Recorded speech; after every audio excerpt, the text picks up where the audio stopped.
你知道苹果、辉达、超微这三家公司彼此是激烈的对手，但有一件事，他们谁也没办法独立完成，制造他们最先进的晶片。全世界能做到的只有一家公司，而且就只有这一家。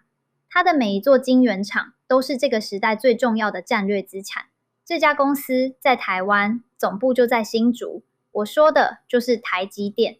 而近40年前，没有任何人相信它能成功。今天这支影片，我要完整说清楚台积电的故事，从一个被业界嘲笑的代工梦，到三星正面开战，英特尔全线厂退，一直到今天的 AI 时代。为什么美中两个超级大国都把台积电当成最重要的战略筹码？看完这支影片，你会明白一家台湾公司是怎么一步一步改变人类科技史走向的。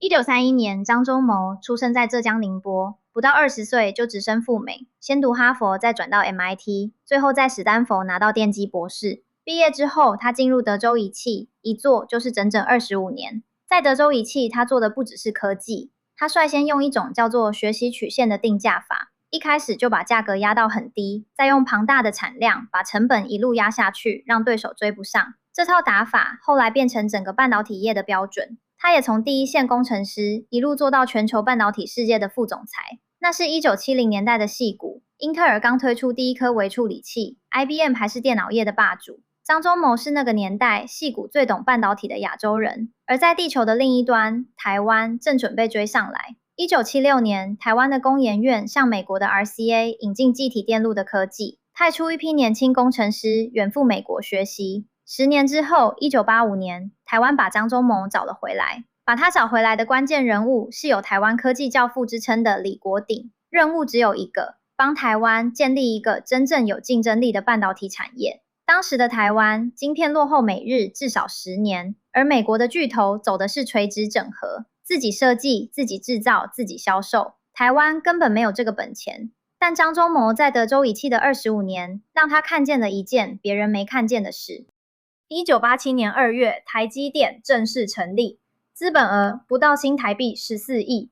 第一座工厂盖在工研院的院区里，是全世界第一座纯晶圆代工厂。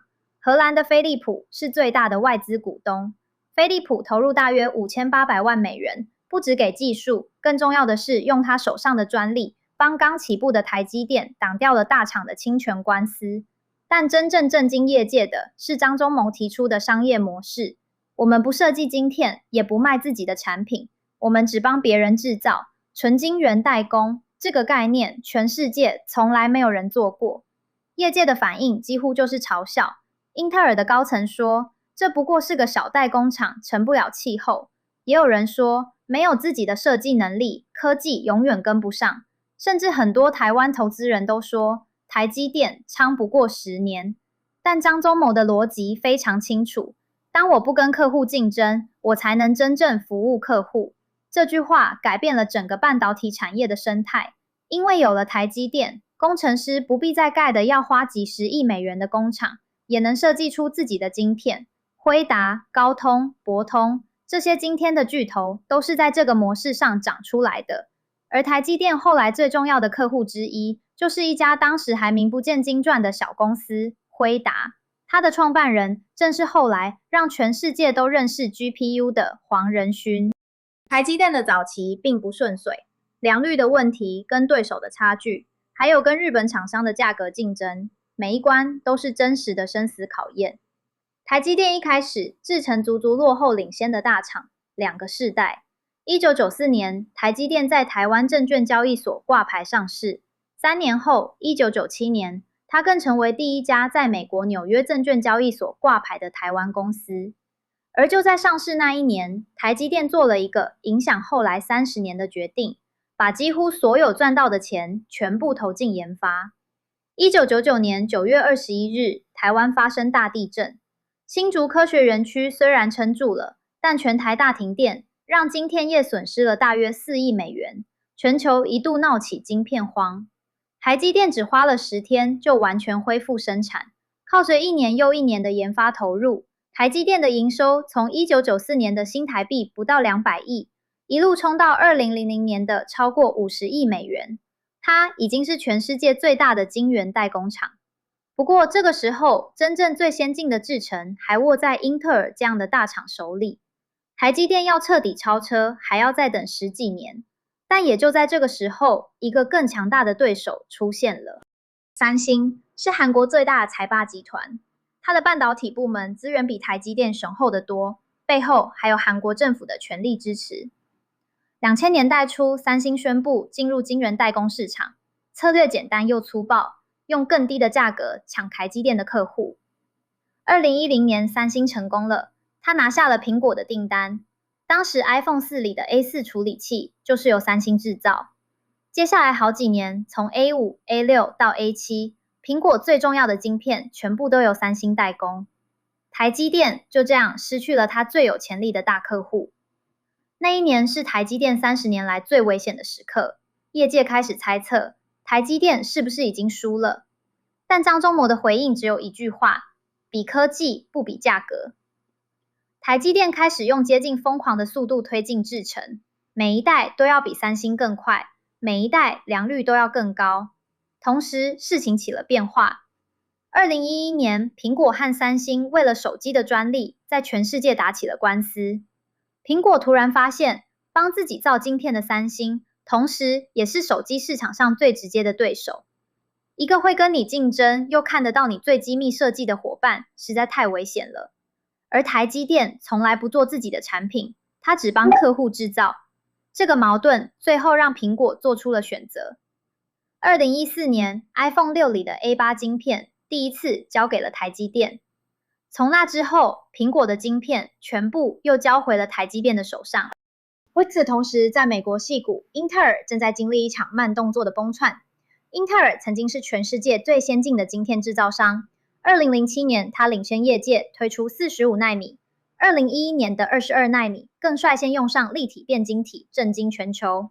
那时候，没有人认为台积电有机会超越英特尔，但接下来英特尔卡住了。2014年推出的14奈米，原本只是其中一代制程，最后它却被卡在这里整整5年。在下一代的10奈米，从规划到真正量产，花了将近7年。2020年7月，英特尔自己宣布，连7奈米都要再延期。消息一出，就在7月24号那一天，英特尔的股价暴跌了大约16%，一天之内市值蒸发超过400亿美元。那一天才是这位霸主真正开始坠落的时刻。4个月后，苹果开了一场发表会，提姆·库克宣布，苹果将放弃英特尔，改用自家设计的 M1 晶片，而这颗 M1 由台积电的5奈米制程打造。30年的个人电脑霸主地位就在那一刻象征性的走入了历史。后来，连英特尔自己都开始把一部分晶片交给台积电代工。曾经的霸主变成了对手的客户，台积电赢了。台积电是怎么做到的？核心的答案是3个字母 EUV， 极紫外光曝光机由荷兰的 ASML 独家制造。这台机器有多夸张？它要产生一种波长只有 13.5 奈米的光，做法是把极小的锡滴用高功率雷射打成电浆，1秒钟要打5万次。整台机器重超过150吨，运送的时候要拆成大约250个货柜，动用好几架货机。光是把这台机器研发出来 ，ASML 就花了将近30年，投入超过60亿欧元，每一台要价超过1亿5千万美元。全世界只有台积电、三星和英特尔买得到这台机器，但只有台积电把它用到了极致，耗的是每年庞大的研发投入。台积电1年的研发经费超过60亿美元，盖厂的资本支出更高达数百亿美元。2018年，台积电7奈米量产，2020年5奈米，2022年3奈米，全球唯一。2025年2奈米也开始量产。在每一个先进节点，台积电的电晶体密度都领先对手。更高的密度代表同样的面积可以塞进更多的运算能力。更快的速度，更低的耗电，这就是为什么辉达只找台积电。2022年11月 ，ChatGPT 正式上线，全世界在很短的时间内突然意识到一件事：训练这些 AI 模型需要极大量的高效能晶片，而训练 GPT-4 的辉达 H100，每一颗都由台积电用4奈米制程打造。辉达2024年的 Blackwell 架构、苹果的 A18 Pro、超微的 MI300X， 全部只有台积电做得到。AI 的浪潮有多猛？台积电2025年的营收大约1220亿美元，其中高效能运算，也就是 AI 相关的晶片占了将近60%。需求大到连先进封装的产能都被抢到2026年以后。